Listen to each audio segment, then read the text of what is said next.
As nossas Bíblias, então, meus irmãos, na carta de Paulo aos Efésios, capítulo de número 1, os versos de 6 a 8.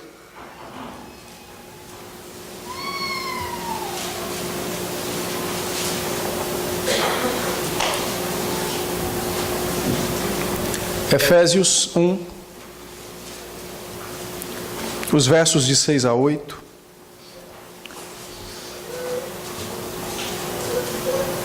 Diz assim a palavra do Senhor. Vou ler desde o verso 3, já que nós estamos considerando esse texto. Bendito o Deus e Pai de nosso Senhor Jesus Cristo, que nos tem abençoado com toda sorte de bênçãos espirituais nas regiões celestiais em Cristo. Assim como nos escolheu nele antes da fundação do mundo para sermos santos e irrepreensíveis perante ele, e em amor nos predestinou para ele, para a adoção de filhos por meio de Jesus Cristo, segundo o beneplácito de sua vontade, para louvor da glória de sua graça, que ele nos concedeu gratuitamente no amado, no qual temos a redenção, pelo seu sangue, a remissão dos pecados, segundo a riqueza da sua graça, que Deus derramou abundantemente sobre nós, em toda sabedoria e prudência. Amém. Nós vimos alguns domingos passados que o propósito imediato ou o propósito secundário do decreto da eleição, da predestinação, era a nossa santificação, sermos santos, sermos irrepreensíveis, termos uma identificação com o Senhor nosso Deus, o Criador de todas as coisas, mediante o seu Espírito que iria trabalhar em nós, como tem trabalhado, e nos conformar segundo aquilo que Ele é, santo. Mas hoje nós veremos o propósito último do decreto da eleição. E com o último eu quero dizer o propósito primeiro, o maior. E esse propósito é exatamente a glória de Deus na revelação da sua graça salvadora para conosco. Ainda que nós tenhamos diversos tipos de propósitos para a raça humana, para a sua existência, para a sua salvação, no caso dos eleitos, mas nenhum destes é superior ao propósito da glória de Deus, revelando a sua graça para conosco. Esse é o propósito maior, pelo qual tudo acontece, pelo qual nós existimos e também pelo qual Deus nos escolheu para a salvação. É a manifestação da sua glória e da sua graça. É o fato de nós o louvarmos e o adorarmos por aquilo que Ele realmente é. E glória transcreve, passa para nós a imagem do Deus absoluto. Não temos como mensurar a glória de Deus.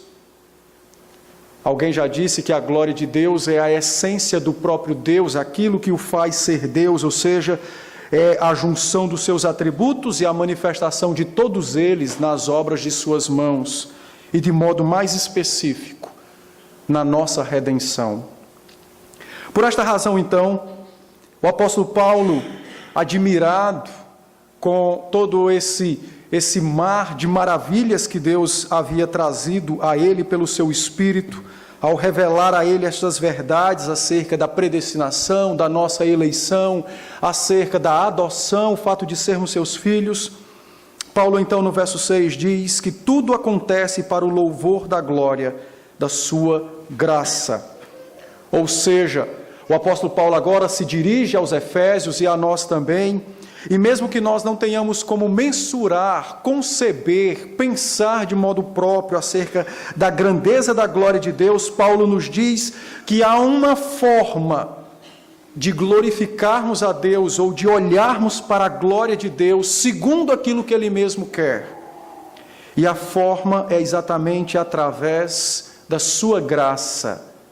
Ou seja, Paulo então diz que os crentes alcançarão esse propósito de glorificar a Deus quando eles reconhecerem a misericórdia de Deus no ato de se relacionar com o homem. Quando os crentes assentarem nos seus corações a grande maravilha da misericórdia divina, a maneira como Deus quis e quer e faz nos dias de hoje o seu relacionamento com os homens, naturalmente fluirão dos seus corações um louvor ilimitado para com esse Deus santo e bendito. Os crentes então têm como bendizer, adorar a Deus, olhando para a glória do seu ser, quando eles contemplam a maravilhosa obra da redenção e, de modo específico, a manifestação de sua graça, revelada no seu Filho, o Senhor Jesus, aplicada a nós desde os tempos eternos, e por esta razão nós temos relacionamento com Ele, e sabemos que Ele nos ama graciosamente desde os tempos eternos.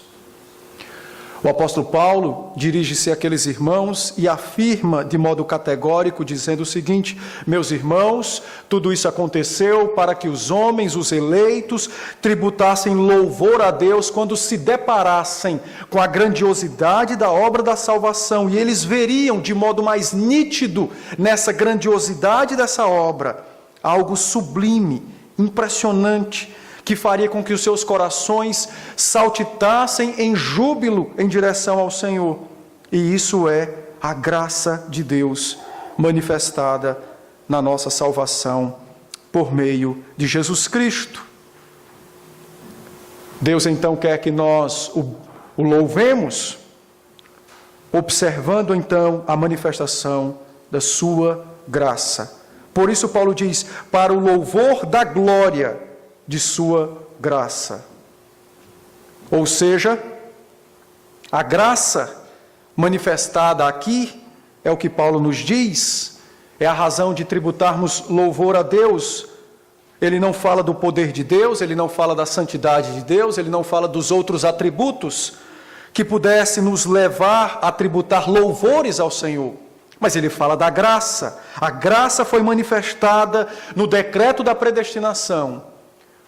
Os homens existem por causa da graça, os homens são eleitos por causa da graça. A graça é o que move Deus a escolher uns para Ele mesmo, para salvar, para ter relacionamento. Foi a graça que foi manifestada. Não o poder, não a justiça, não outros atributos que o próprio Deus possui, mas a graça. E a razão para isso é simples. A razão para tudo isso acontecer, a eleição, a criação, a adoção, a salvação, a razão porque tudo isso aconteceu é por conta da graça. A nossa salvação, a nossa eleição não é uma resposta divina a algo que existe no homem para manifestar o seu poder.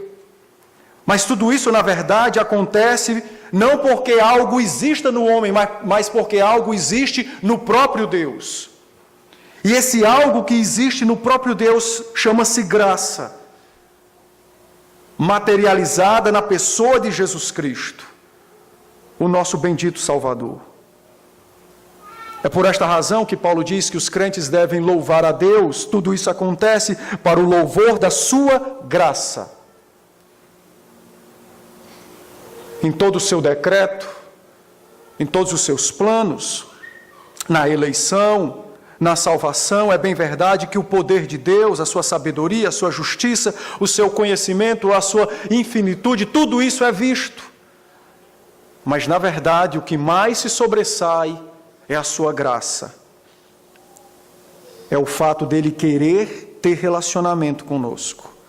É o fato dele querer amar-nos com amor eterno. É o fato dele querer ter-nos para si mesmo. Paulo então diz que esse atributo que antes só era conhecido do Pai, do Filho e do Espírito, a graça, agora é conhecida dos homens. A graça encontrou a melhor e a maior aplicação de todas as formas. Não haveria nenhuma outra maneira de Deus expor o seu atributo de graça, a não ser no seu desejo de nos amar por meio de seu Filho. Por esta razão, então, a graça deve ser vista por cada um dos crentes. E ao nos depararmos com a graça, devemos nos debruçar diante do nosso Deus, trazendo a Ele todo o louvor pelo qual possamos tributar a Ele. O apóstolo Paulo, então, está ensinando aqueles irmãos que é pela graça de Deus que nós somos abençoados. É como se ele estivesse dizendo que pela graça, ou graciosamente Deus derramou graça sobre nós, e por esta razão isso deve nos mover em adoração ao nosso Deus. Essa graça, então, a qual Paulo nos diz aqui, enfatizando a presença dela, ou ela como sendo a razão, o fundamento da nossa salvação e da nossa eleição, Paulo nos diz que essa graça, ela foi trazida a nós no fato de Cristo Jesus ter nos feito aceitáveis ao próprio Deus. Quando Deus nos escolheu, e nos escolheu em Cristo, ou seja, em Cristo nós fomos feitos aceitáveis para Ele, e tudo isso, tanto o fato de nos aceitar, como o fato de nos aceitar em Cristo, faz parte então da manifestação da sua graça. Pela graça, então, na pessoa de Cristo, nós temos um lugar nos céus, é o que diz Paulo. E para o louvor da glória da sua graça, os crentes agora tributam honras ao Senhor, admirando e contemplando a maravilhosa obra da redenção. A palavra graça, que significa favor imerecido, ela na verdade traduz dois conceitos de duas palavras hebraicas. Ela implica o favor de um superior para com um inferior, e ela também implica numa fidelidade pactual. Quando juntamos esses dois conceitos, o entendimento que devemos ter no nosso coração é que graça implica muito mais em algo que está em Deus do que naquilo que Ele nos dá de si. A graça implica mais em algo que está no próprio Deus do que algo que flua de suas mãos em direção a nós. É por esta razão que a ordenança apostólica é para que nós louvemos o nosso Deus, tributando-lhe glória por causa de sua graça. Essa palavra graça ocorre 12 vezes na carta aos Efésios. E a ideia de Paulo, ao mencioná-la diversas vezes, é exatamente fazer com que os crentes jamais duvidem de seu relacionamento com Deus, jamais duvidem de seu relacionamento com Cristo, porque tal coisa não pode ser alcançada na terra, fora de Cristo e sem a graça. Não é os méritos, não é as boas obras, não é bons corações, mas é exatamente aquilo que está no próprio Deus, a disposição de amar aqueles que Ele decidiu criar, a disposição de querer aqueles que Ele elegeu para si mesmo. E a razão de tudo isso, ou o que fez com que tudo isso acontecesse, foi a sua graça, materializada na segunda pessoa, o Senhor Jesus Cristo. Os crentes agora, de fato, eles podem louvar a Deus com razão. Eles podem tributar honras ao Senhor com entendimento. Os crentes agora não precisam criar artifícios para exaltar o Senhor, basta que eles reconheçam como filhos de Deus, que a sua filiação se dá por conta da graça, e não porque haja algo de bom neles, mas porque há de fato algo de bom no próprio Deus. No próprio Deus. Os crentes então agora estão livres para se relacionar por meio de Cristo Jesus com o próprio Deus, por conta da graça. E ao fazerem isso, os crentes louvam, bendizem ao seu Deus que os amou, que os salvou e que graciosamente se relaciona com eles em Jesus Cristo.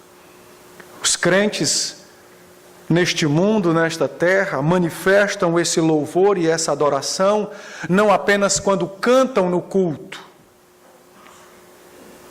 O canto do culto, ele é um momento em si, mas não se restringe apenas a esse momento.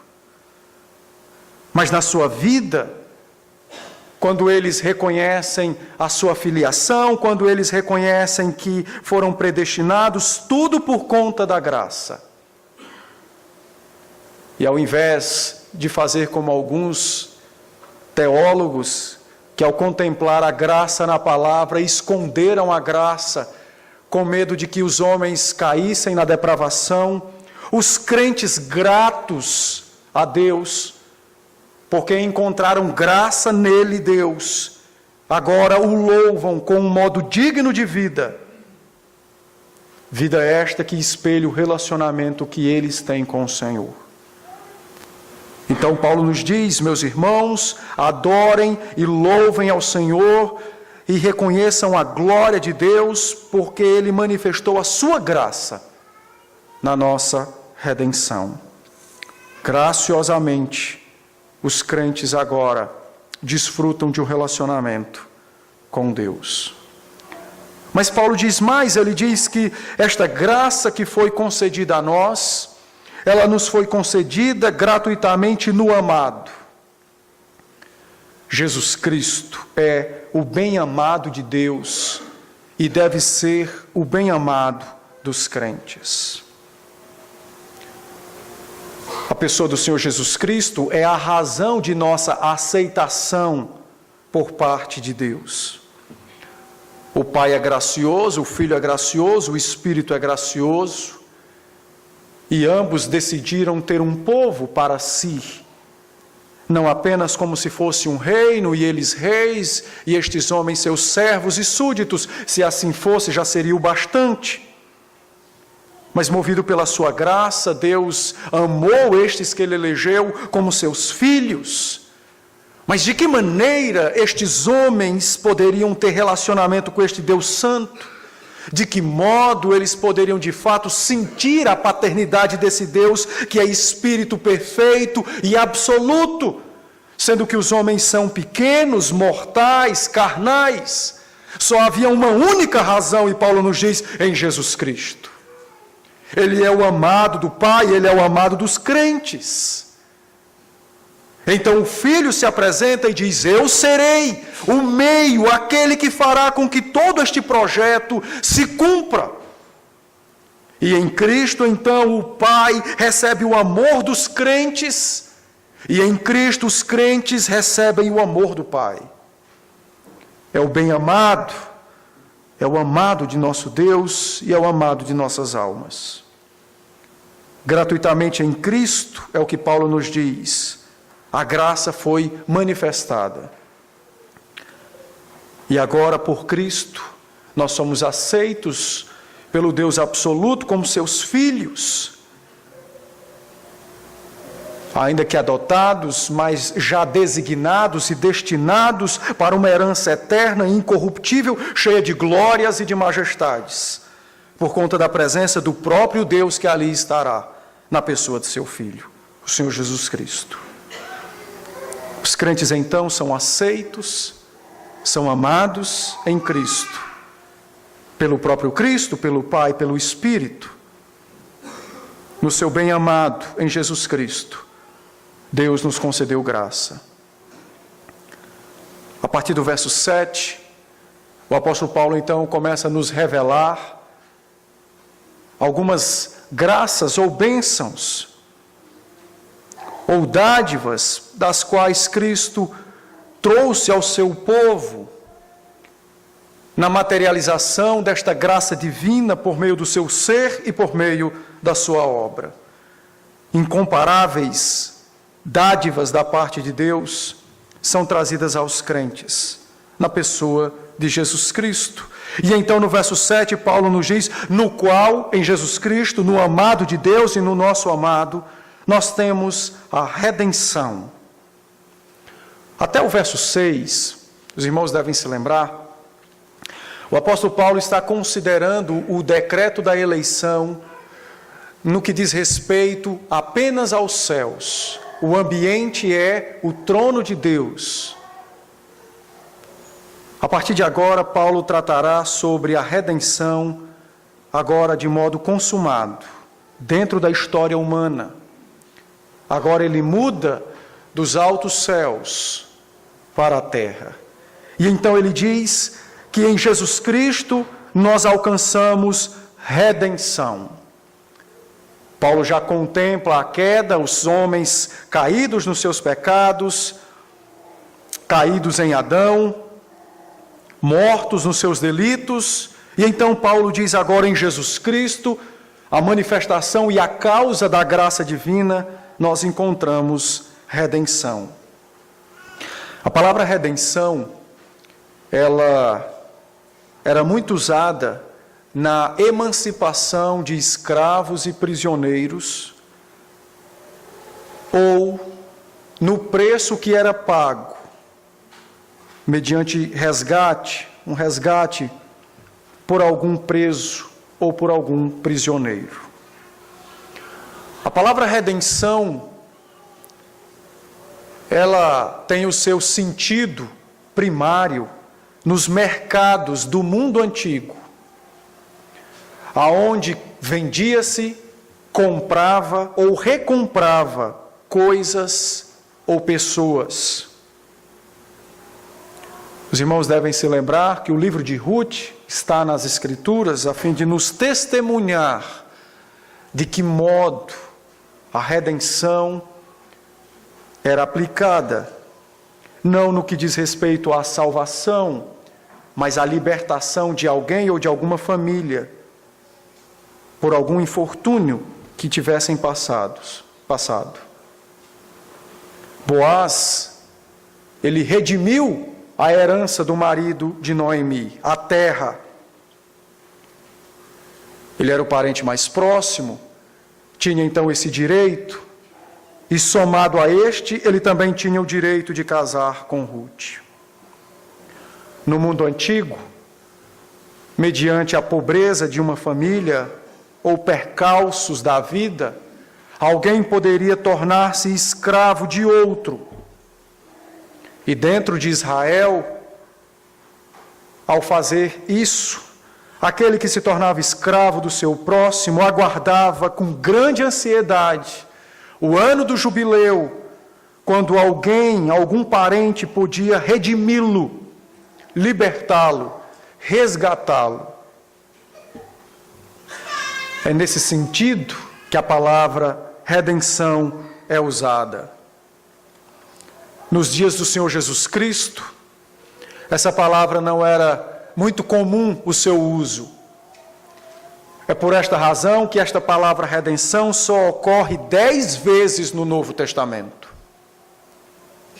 Destas 10 vezes, o apóstolo Paulo cita ela 7 vezes. E destas 7, 3 na carta aos Efésios. A ênfase do Novo Testamento, a ênfase apostólica acerca da palavra redenção, é a ideia de pagamento, de libertação, de resgate. O apóstolo Paulo então nos diz que nele, no Senhor Jesus Cristo, nós temos a redenção pelo seu sangue. O preço da redenção foi o sangue de Jesus Cristo. A expressão sangue, pelo seu sangue, enfatiza exatamente, ou não somente a morte de Cristo, mas enfatiza o preço que era alto, além dos limites. Não poderia ser conquistada essa redenção com coisas deste mundo ou desta terra. A nossa redenção só poderia ser realizada mediante o oferecimento da vida do Redentor. O seu sangue haveria de verter na cruz, em sinal de pagamento pelo nosso resgate.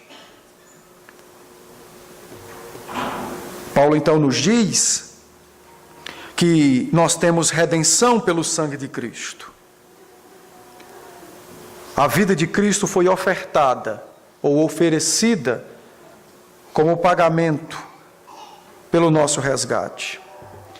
É bem verdade que nós geralmente ouvimos falar sobre redenção, o preço desse resgate, a morte de Cristo, mas a nossa concepção é apenas alguém que morre em favor de outro. Essa concepção está errada. A ideia não é apenas de alguém que substitui o outro num ato heróico, benéfico, não. A ideia da morte redentiva, ela implica muito mais do que uma morte cruel. Ela implica a entrega da morte, ou seja, ela implica no fato de alguém permitir que a sua vida seja apoderada pelos poderes da morte, a fim daquele que ele está substituindo não sofra tal tipo de coisa. Vai além de uma morte cruel, mas é uma entrega, é um preço. Cristo ofertou a sua vida à morte, a fim de alcançar a vida para nós. No livro de Levíticos, capítulo de número 17, verso 11, se você puder abrir sua Bíblia, por favor. Levíticos 17, 11. Você vai ter uma real noção do que significa o sacrifício pelo pecado.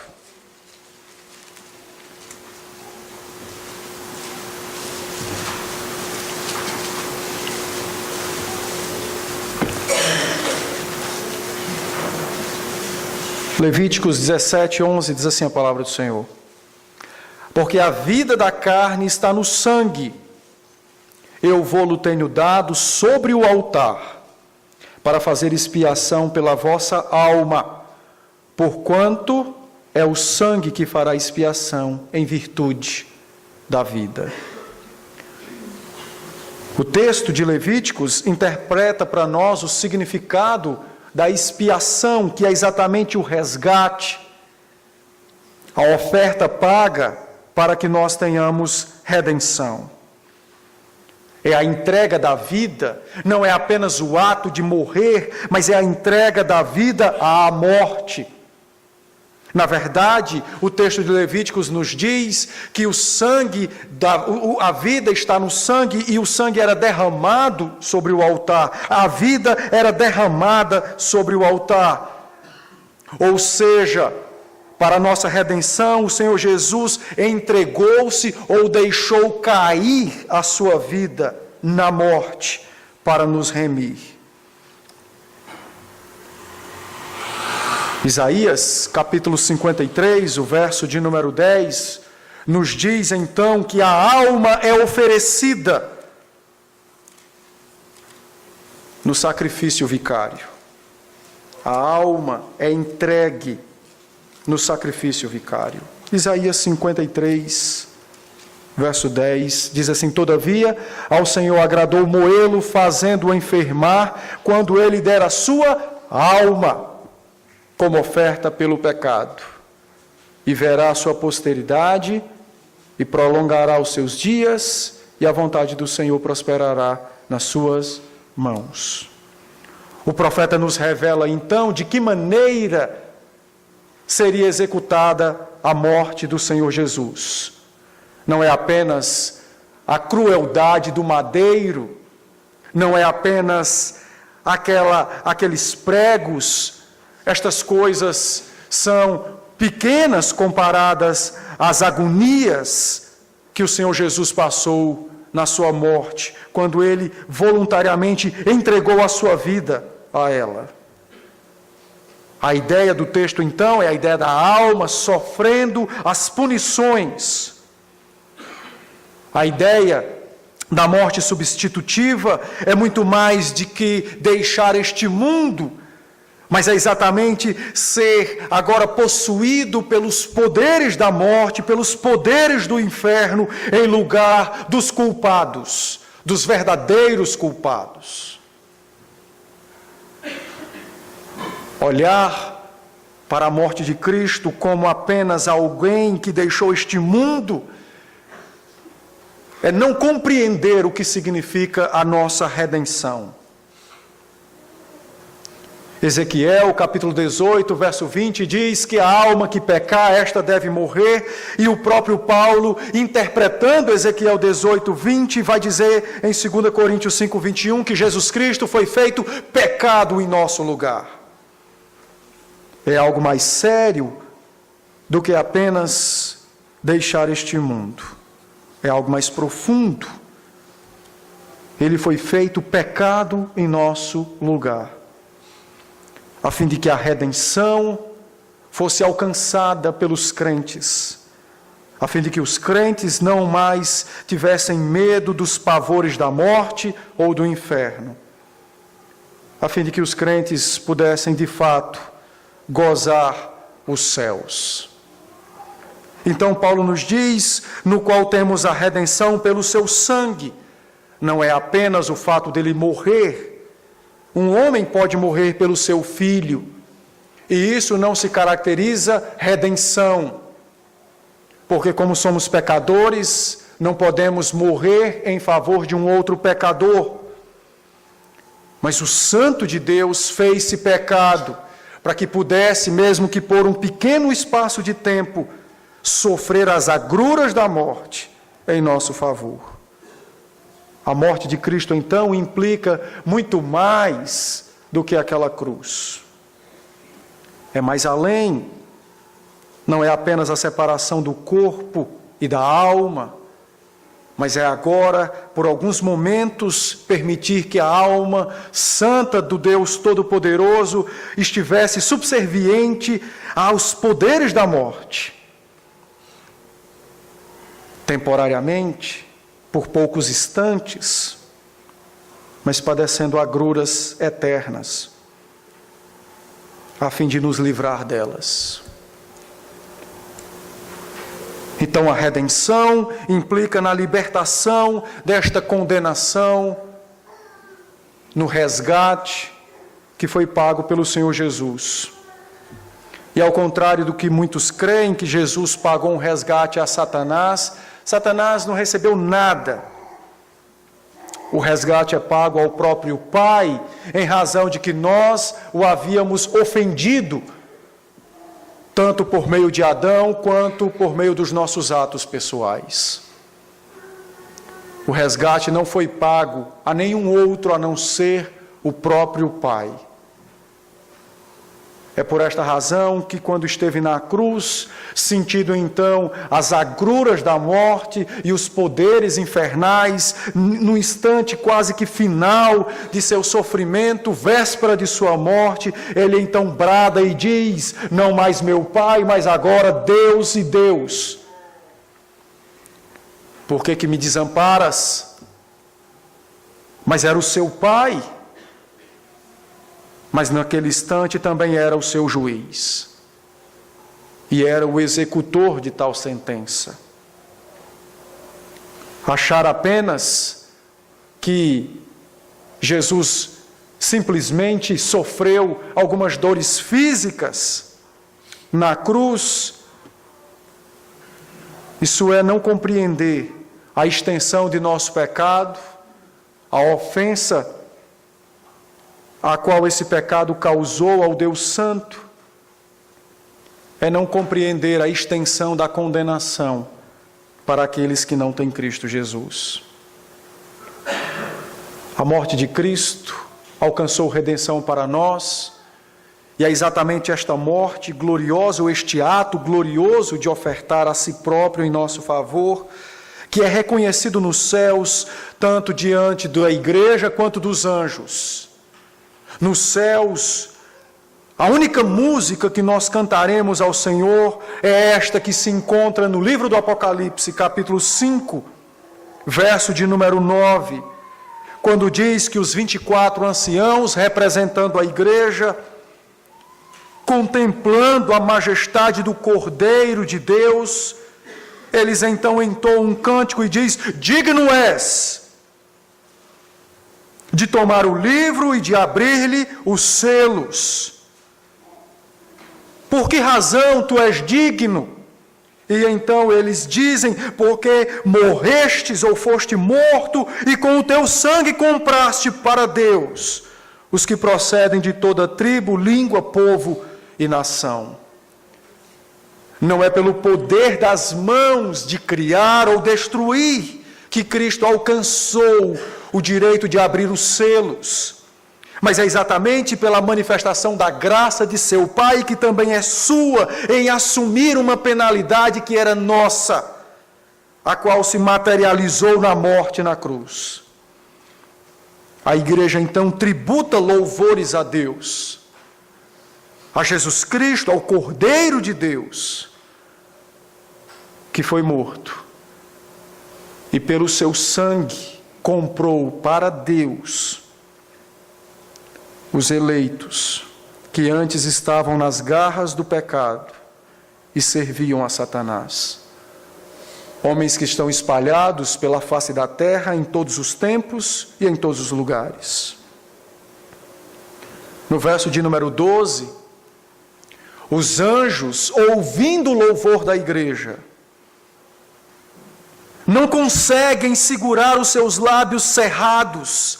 E então estes anjos, ao qual o verso 11 diz que são milhões de milhões, eles agora se prostram diante de Jesus Cristo, e como se eles tivessem sido salvos por Cristo, eles atribuem a ele e diz: digno é o Cordeiro. O Cordeiro é digno. E a razão é simples, porque ele morreu, mas ele ressuscitou, e o poder está nas suas mãos. A riqueza da graça está nas suas mãos, a sabedoria está nas suas mãos, e a ele, somente a ele, a glória pelos séculos sem fim. Nos céus, a igreja, juntamente com os anjos, milhões e milhões, adorarão a Cristo, por uma única razão. Qual? A nossa redenção, alcançada mediante sua morte substitutiva ou vicária na cruz. Por esta razão, nós não podemos entender a nossa redenção, a morte substitutiva de Cristo, apenas como se fosse alguém que morreu por outro, ou como se fosse apenas o fato do Senhor Jesus deixar este mundo. É além disso, é maior que isto. Da mesma maneira, que os 24 anciãos adoram a Cristo e os seus milhões de anjos o louvam nos céus, da mesma maneira os crentes em terra devem fazer também. É por esta razão que no culto não pode fazer outra coisa a não ser tributar louvores a Cristo, e o que rege esse louvor, esse canto e todos os atos é a sua obra substitutiva. É por esta razão que nós não podemos cantar o que queremos, porque nós não cantamos para nós mesmos, mas para Jesus Cristo. E é por esta razão que a igreja não pode entregar a outros o louvor que pertence a ela.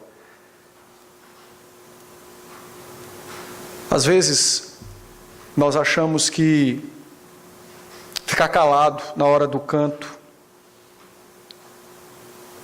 não ofende a Cristo. Mas esse tipo de pensamento é ultrajante diante do seu sacrifício. O apóstolo João, nos escrevendo no seu Evangelho, no capítulo 13, no verso 1, ele diz que quando o Senhor Jesus, nos instantes finais de sua crucificação, posterior à ceia, conhecendo por ser Deus todas as agruras que haveria de sofrer, conhecendo a penalidade que teria que sofrer, sabendo quem era aquele que haveria de punir o seu próprio Pai, o apóstolo João nos diz, no capítulo 13, verso 1, que Jesus Cristo amou os seus e os amou até o fim. Até o fim. E hoje nós, muitas vezes, nos negamos a mostrar o nosso amor por Cristo, não até o fim, mas em alguns momentos. Não perseveramos em amá-lo e em expressar esse amor a Ele. O apóstolo Paulo continua e nos fala agora acerca do perdão dos nossos pecados. Ele afirma então que a redenção proveu para os crentes o perdão dos seus pecados. Os crentes foram perdoados de seus pecados. Um detalhe interessante é que Paulo não usa aqui a palavra para pecados, uma palavra comum no grego. Mas a palavra que ele usa aqui é a ideia que é maior do que atos. É a ideia que ultrapassa apenas o ato de fazer algo errado. E quando você combina a palavra redenção, que conota libertação, com a palavra perdão, a qual ele também usa aqui, que traz a ideia de libertação, a ideia de Paulo é de mostrar aos crentes, é de assegurar aos crentes que Jesus Cristo, pelo seu sangue, comprou para nós a liberdade acerca do poder e da tirania de Satanás. Os crentes agora estão livres, verdadeiramente livres do poder e da tirania do pecado que habita no coração do homem. Não é apenas o fato de cometer algo errado, mas agora é aquilo que antes habitava em nós e que nos compelia, nos impelia, nos forçava a fazer o que era contrário a Deus, mas era agradável à carne. Paulo então nos diz que pela redenção este poder foi quebrado e agora os crentes estão verdadeiramente livres. Não estão mais debaixo da condenação, não estão mais debaixo do poder do pecado, da tirania do pecado. Os crentes agora estão libertos e livres também da acusação do pecado. Foram feitos santos. O que antes nos separava do nosso Deus, agora foi removido e nós agora temos perfeita e completa relação com o Senhor, na pessoa de Jesus Cristo. É por esta razão que a palavra em diversos lugares, especificamente na primeira carta de João, no capítulo 3, afirma que os crentes não vivem mais no pecado. Não estão mais debaixo das ordens do pecado, nem muito menos das acusações de que são pecadores. Mas como diz Paulo, escrevendo aos Gálatas, capítulo 2, verso 20, os crentes agora vivem em Jesus Cristo. Foram libertos por Cristo. Temos o perdão dos nossos pecados. O Filho de Deus, como diz o profeta Ezequiel, tornou-se em filho de homem, a fim de se aparentar conosco para nos redimir, para derramar a sua vida na morte, entregar a sua vida à própria morte, a fim de expiar o nosso pecado, a fim de alcançar o perdão de nossas faltas. No perdão que o Senhor Jesus alcançou por nós na cruz, este perdão implica nessa libertação, nesta purificação. Os crentes agora estão libertos da penalidade, estão limpos da poluição do pecado, estão livres do seu poder dominador que antes escravizava. Pelo perdão, os crentes estão reconciliados com o Deus que antes eles ofendiam com suas obras. E agora os crentes em Jesus Cristo, por meio desse perdão, eles podem usufruir e se apropriar das riquezas da graça de Deus, e uma delas é servi-lo e adorá-lo. Os crentes podem agora viver a palavra de Deus, porque há poder neles para tal coisa. Foram completamente livres, estão livres, libertos do poder do pecado e da tirania de Satanás. Meus irmãos, eu quero Não vou prosseguir a exposição do verso 8. Eu quero fazer algumas aplicações que julgo ser importantes para nós, dentro daquilo que nós temos visto até agora. Em primeiro lugar, o fato da palavra se preocupar em afirmar que nós estamos livres do pecado, que nós temos redenção, que nós temos perdão de pecado, isso é algo que deve ser guardado no nosso coração com grande alegria, com grande temor. É bem verdade que a nossa redenção ainda não consumou-se. Nós já a possuímos, já somos redimidos. Aguardamos a sua consumação. Quando estivermos de modo perfeito nos céus, corpo e alma, vivendo com Cristo eternamente. Esta verdade, ela é assegurada nas Escrituras exatamente para promover paz no coração do homem pecador. Satanás e o pecado perderam o domínio sobre nosso coração. Mas eles não desistiram de nosso coração. E com grande insistência, os crentes são encontrados com dúvidas acerca de sua salvação. E a razão de suas dúvidas não é outra a não ser o fato de ainda serem pecadores e de ainda cometerem pecados. Como se pela falta de seus pecados, pelo fato de não praticá-los, eles fossem para os céus. Não são poucos aqueles que tentam convencer Deus de que eles são aptos para estarem nos céus, mediante suas boas obras, mediante os seus serviços. O fato das Escrituras se preocuparem em afirmar que nós somos remidos unicamente por Cristo. Isso é um escudo que Deus nos deu para proteger o nosso coração das armadilhas do pecado e de Satanás, que tentam mostrar a nós o nosso retrato de quem nós somos sem Jesus Cristo.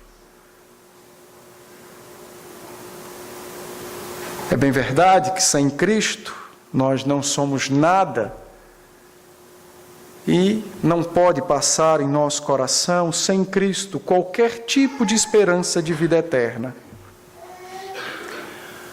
Mas com Cristo nós não somos mais quem nós éramos. Nós somos nova criatura, a casa do Espírito, o corpo de Jesus Cristo, a noiva do Filho de Deus, a coluna e o baluarte da verdade de Deus no mundo.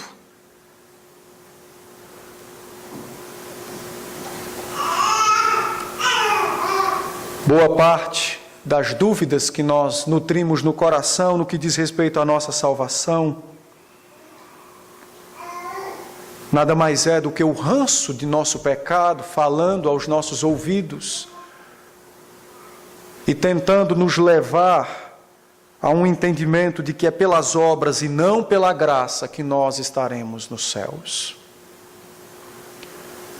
Não importa o que você fez, quem você é, se Jesus Cristo morreu por você, você é um remido. E os seus pecados foram perdoados. Por esta razão, meus irmãos, caso haja alguém entre nós, ainda aprisionado a algum pecado feito lá atrás, com dúvidas quanto à sua salvação, por não se julgar digno de ir para o céu, e lembre-se, você não é digno mesmo, abandone estas coisas. E creia apenas e somente em Jesus Cristo, o seu Redentor, e pelo sangue dele vertido na cruz, os seus pecados foram expiados. Traga paz ao seu coração com esta verdade. Em segundo lugar, o texto também nos diz que a redenção e o perdão implicam no perdão, implicam na libertação, do poder do pecado. Todo mundo vai dizer, eu já sei, pastor. Pois é, mas o que é que isso significa na prática? Em primeiro lugar, significa que você está livre para fazer a vontade de Deus e impedido para fazer a sua própria vontade. Quando Cristo nos libertou do poder do pecado, Ele alcançou algo que nenhum homem até então poderia obter na face da terra. O poder de dizer não para o seu próprio coração. O poder de dizer não aos desejos da sua própria carne. E fazer isso movido pelo poder de Deus que há nele. Cristo alcançou a libertação dos crentes desse domínio do pecado. Por esta razão, meus irmãos, nós temos totais condições de fazer a vontade de Deus, ainda que a nossa carne lute contra nós, ainda que o seu irmão que está do seu lado lute contra você, ainda que o mundo lute contra você, não interessa. O poder de Deus está nos crentes. E eles têm poder para resistir o pecado, para resistir Satanás, para viver para Deus. Este negócio de que, foi uma tentação e não sei o que mais lá. É verdade, foi uma tentação. Mas essa desculpa de carne fraca, ela é diabólica. Porque ainda que a nossa carne esteja em frangalhos, caindo aos pedaços, o Espírito está revestido pelo poder de Cristo para dizer não ao pecado. Os crentes precisam aprender esta verdade e colocar em prática esta verdade. Cristo não morreu para nos libertar do poder do pecado apenas no que diz respeito ao fato de irmos para os céus. Ele nos libertou do pecado a fim de nos trazer grande liberdade e poder para viver a sua vontade neste mundo. O apóstolo Pedro, escrevendo a sua primeira carta, no capítulo 1, os versos de 17 a 19, ele disse aos irmãos, meus irmãos, vivam por modo digno do Evangelho. Talvez alguém se levantou e disse, mas Pedro, como faremos isto? Nós somos tão fracos, Satanás é tão forte, o pecado é tão robusto, o mundo é gigante. Pedro disse, é mentira. O sangue de Cristo está sobre vós. E por conta deste sangue vocês podem viver a vontade de Deus e dizer não à vontade da carne. Pastor, eu não consigo deixar de ver aquele negócio na internet. Meu irmão, é mentira, você consegue. Não consegue? Pois me dê seu celular que eu jogo ele no lixo. Consegue. Na verdade, o que está acontecendo é que as pessoas estão confeccionando desculpas como se Deus pudesse ser enganado por elas.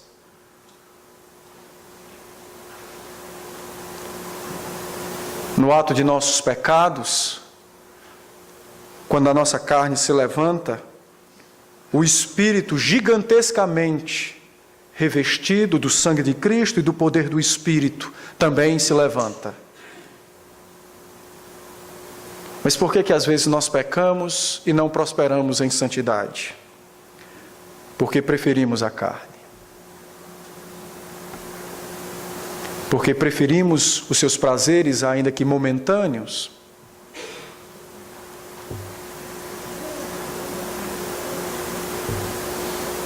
Não, meus irmãos, não prefiram a carne. Não humilhe o seu Redentor, desprezando o poder e a libertação que Ele alcançou para você, por meio de sua morte, por meio de suas agonias, que nós jamais saberemos a intensidade, por meio de seu sangue vertido na cruz. Não humilhe o seu Redentor,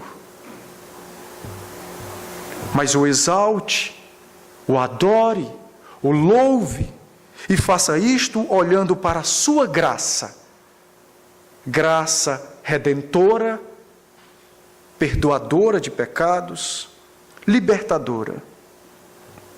Olhe para a graça e adore o seu Redentor com uma vida santa e justa, em louvor a Ele. Mas em terceiro lugar,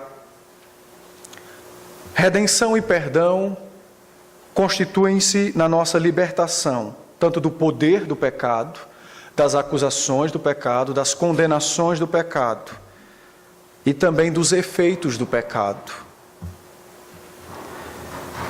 Um dos efeitos do pecado, ou alguns dos efeitos do pecado,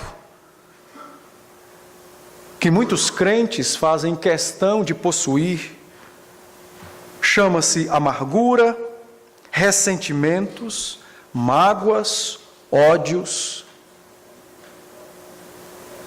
Cristo nos libertou dos efeitos do pecado. Mas muitas vezes nós não queremos nos ver livres destes efeitos. Parece que na cabeça de alguns é vantajoso ser vítima para sempre de algo ou de alguém.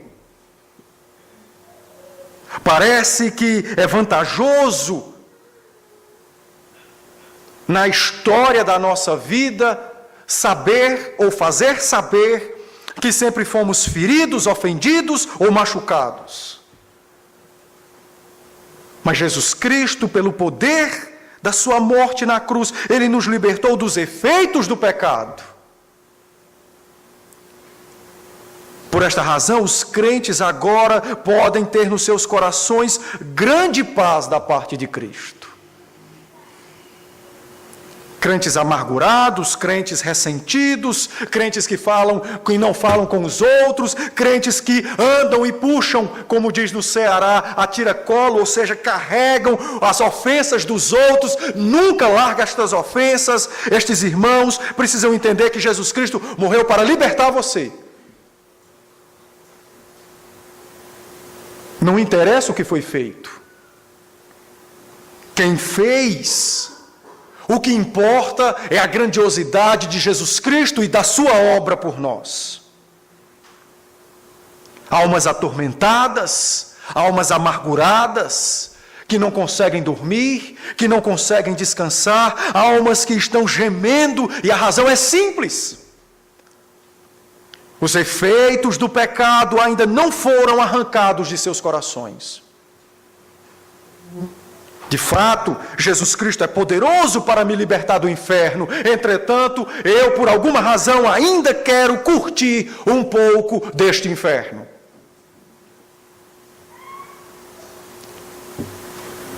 O apóstolo Paulo, escrevendo aos Filipenses, no capítulo 4, verso 7, ele então diz aos crentes que entreguem tudo a Cristo, a fim de que a paz de Cristo preencha o seu coração. Nós precisamos aplicar o sangue de Cristo aos efeitos do pecado na nossa vida. Quando as pessoas pecam contra nós, como nós reagimos? O sangue de Cristo nos libertou desses efeitos. É verdade, você sofre, chora, passa noites talvez em claro, entretanto o consolo divino é sempre maior do que as suas dores. Cristo morreu para nos libertar dos efeitos do pecado.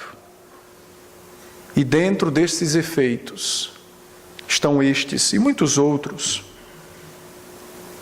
Inveja, coisas dessa natureza. Os crentes precisam se apropriar das riquezas da graça de Cristo, trazidas a Ele pelo próprio Cristo, mediante sua morte redentiva. Por último, redenção e perdão implicam em libertação das punições, das acusações, dos efeitos do pecado, mas também implicam em libertação para perdoar os ofensores. Percebam que nós impomos uma barreira muito grande para perdoar alguém. Primeiro, aquela velha desculpa: pastor, eu não sei se ele está falando a verdade. Meu irmão, se você pudesse sondar o coração dos outros, você não era você era Jesus Cristo. Não interessa se o outro está mentindo. O que interessa é que cabe a você, que foi ofendido, perdoá-lo. É simples. É simples. Jesus Cristo conquistou na cruz o poder e a graça, e deu aos homens graça essa que os capacita a perdoar os seus ofensores. Esse negócio eu não consigo perdoar. Então, se você não consegue perdoar, você precisa verificar com exatidão se você já foi perdoado. Mateus capítulo 6, os versos 12 e 13, a oração do Pai Nosso, Jesus diz aos crentes: orem ao seu Pai, e dentro desta oração diga: Pai, perdoa-me, assim como eu perdoo aos meus ofensores. Se você não consegue perdoar, então é por uma razão clara. Talvez você não tenha sido perdoado, então talvez você não tenha a libertação promovida por Cristo para tal coisa. Precisa se converter. Ou reconhecer que não quer perdoar simplesmente por uma questão de corrupção, de orgulho.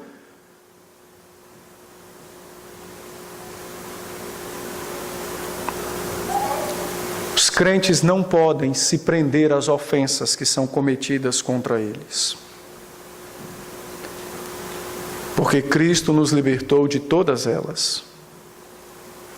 Os crentes devem, quando são ofendidos, se agarrar a Cristo e não soltá-lo. Eles devem se atracar ao Redentor e não deixá-lo. Quando somos ofendidos, não devemos correr para o Calvário, mas devemos correr exatamente para a cruz, para Cristo, para o seu sangue vertido. Ele já morreu por nós. Ele já nos libertou de todas estas coisas. Por que insistimos em permanecer presas a elas? Meus irmãos, redenção e perdão implica em libertação de uma vida pregressa, dominada pelo pecado, para uma nova vida cheia da graça, do amor e da presença de Jesus Cristo. Então se aproprie disso, tome isso e viva esta libertação que Cristo alcançou por mim e por você. Que Deus nos dê graça e nos ajude a louvá-lo de fato e de verdade na vivência do seu querer. Vamos orar nesse instante? Senhor, sua palavra foi lida e cremos que também foi pregada. Nós, de fato, passamos por muitas dificuldades nesta terra, sofrimentos, e um dos tipos de sofrimento é exatamente as ofensas. Nós ainda somos pecadores e na nossa carne, naturalmente, nos ressentir, nos magoar, odiar. É natural.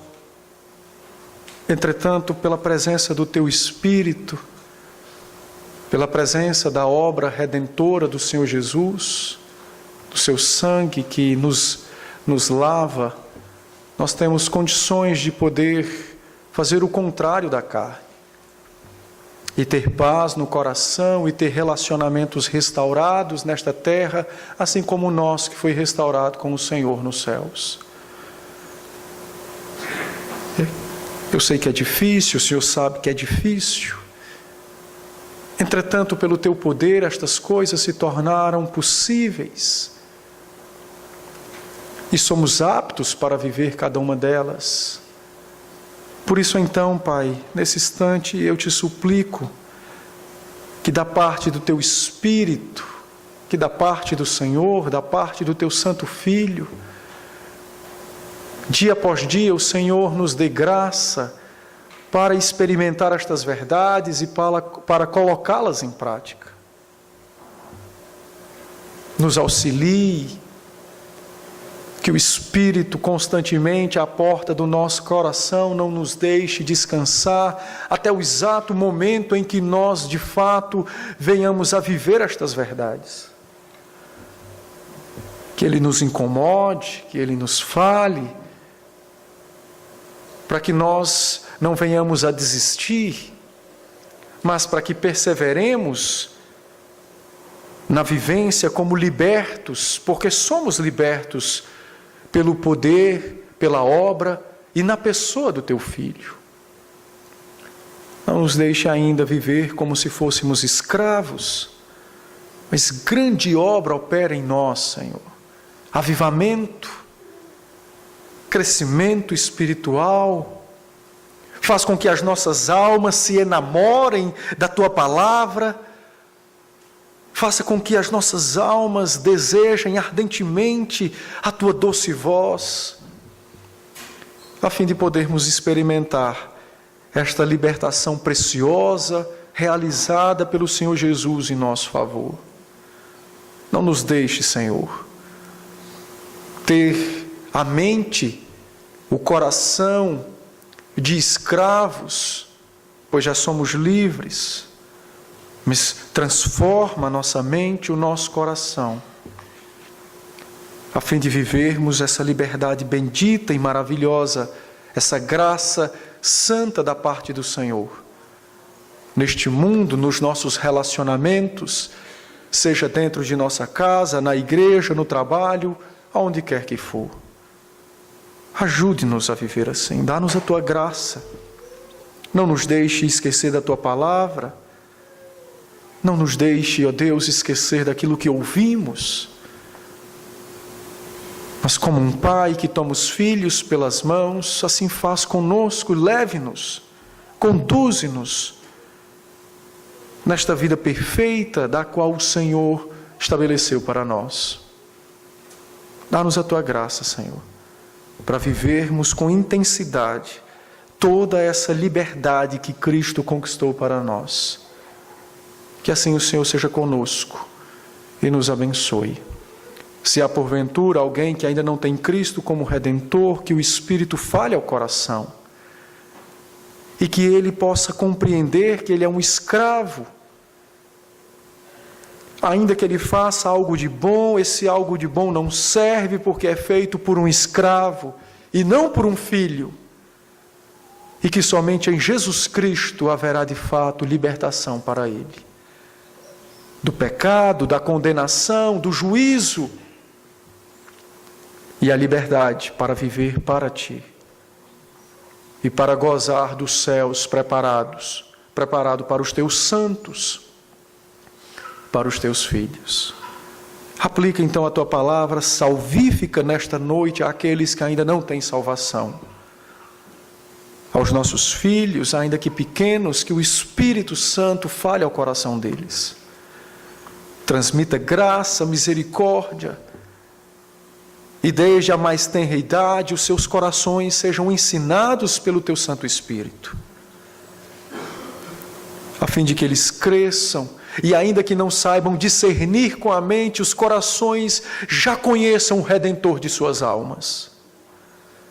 Para que no tempo da razão, conhecendo racionalmente o Redentor, proclamem com suas vidas e com a boca a fé salvadora e o arrependimento para a vida. Alcança os nossos filhos, Pai. Cumpre o teu decreto eletivo na vida deles e salva-os para a tua própria glória, para a glória do teu próprio Filho, do teu Santo Espírito, para a nossa alegria, para nosso bem. Dá-nos então estas graças que te suplicamos em Cristo, pois somente em nome dele, confiado na pessoa dele e na sua obra, é que nós oramos. Amém.